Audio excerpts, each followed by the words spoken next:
Oh, it's the I can't person again. What are they gonna I can't today? Okay, what are 3 steps you can take today to build and improve your compassion in your self improvement journey? So, what is compassion? I had a conversation just the other day with someone I care for, and I saw within myself while sitting in this space that, wow, I can do a lot better with my compassion. Where do you need to improve in compassion? One, be open to understanding. We go through life thinking that our way is the way. When it comes to building our compassion, improving our compassion, we need to listen to understand. And so, what does that look like? Are we listening with the intentions of what we have in our mind and how things should play out? Not really hearing that individual? Someone says, I've been having a real hard day at work. I'm struggling with being consistent. I'm struggling with being focused. I'm struggling with managing my time. Now, in that moment, you're hearing, you're lazy A. You're not doing what you need to do. You're not taking action. How things could have played out was, I hear you. And I understand that this could be really frustrating. Not being able to focus, not being able to be consistent, be making things hard on yourself. Now, do you see the difference? I felt the difference. I don't know. Did you feel it? Now, let's move on to step 2. Observe and experience people from a place of non judgment.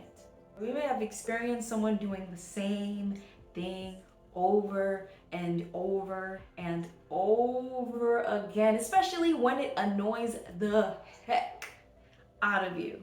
Now, what do you do in those moments? Are you quick to be like, I'm snapping? No, I've had enough. I am going to snap into action because this right here, I cannot tolerate, I cannot support. I am legit over it. Is that you? How do you have compassion for that person who's irking you? What you can practice in this moment is reeling it all in. What is making me annoyed right now? Is the fact that they're not listening to me? Is the fact that I've repeated this over and over again and nothing has happened? Like nothing? Is it the fact that you're tired of having to repeat yourself and you've become annoyed? Maybe we're not looking at the other side of that coin. What is their experience? What are they feeling? Or what are they seeing? Where are they coming from? Are we seeing that side of the coin? Are we trying to understand the behind the scenes of these actions or these words or these thoughts? I am not a proponent for allowing people to speak to you any kind of way. That's not what I'm saying here. I'm not a proponent of putting up with unacceptable behavior. I am not a proponent for that. What I'm saying is, for example, if someone's saying I can't, every time they express or experience something and everything is an I can't, maybe work to understand where that I can't is coming from rather than being annoyed or aggravated. Maybe there's something deeper there that you don't understand and that needs to be uncovered. So, not entering that space of judgment like, oh, it's the I can't person again. What are they gonna I can't today?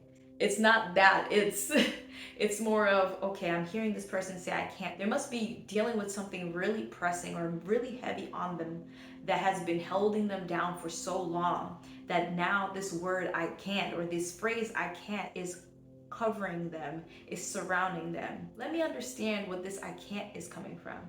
Let me dig into that. Maybe they haven't had someone to ask, why do you feel that way? Maybe they haven't had someone to consider those things. Maybe that person is not you because you don't have that space or the mental capacity yet to have that kind of a conversation with an individual who is irking your life. So, in those moments, it's more so listening to your thought pattern and seeing if you're imposing judgment onto an individual. And if you are, where's that coming from? And if you are, how can I redirect this judgment and look at this from a neutral position and see what this individual is really trying to express, what this individual could be carrying on their back? Just looking from a space of non-judgment will help people and us communicate so much better and experience compassion or be able to share compassion with others. A lot of what is causing this disconnect is you. And one of those things, or this last step, or this last piece, which is 3, managing your fears. Oftentimes we want to control things to mitigate our risk, to reduce our fears, to reduce those question marks. And so in those moments, when we're communicating with people, we need to work to manage our fears. Are we trying to control a situation and therefore as a result our compassion goes out the window? Like, I needed this to be done this way. I don't care how you feel in this moment. Yeah, you don't want to do it, but guess what? It needs to be done, and it needs to be done now. There is another way to rephrase this or reframe it. We need to get this done, yes. And I understand there's a lot of pressure on you in this moment. And I understand that if this doesn't get done, XYZ can occur. Am I okay with incurring the risk of XYZ? Am I going to sacrifice you as an individual, as a human being, so that XYZ doesn't happen? Or am I going to care about XYZ and care about you as an individual and understand where you're coming from? Am I going to continue to put my weight on your back? Or am I going to remove myself and remove the pressure that I'm feeling from the fear that I have and not allow it to interact with how I interact with you? A lot of what we need to do is manage our fear. To recap the steps that we need to take today to manage and to improve our compassion for others. 1 is to listen to understand. 2, observe from a space of non-judgment. And last and foremost, 3, manage our fears. How are you doing these things?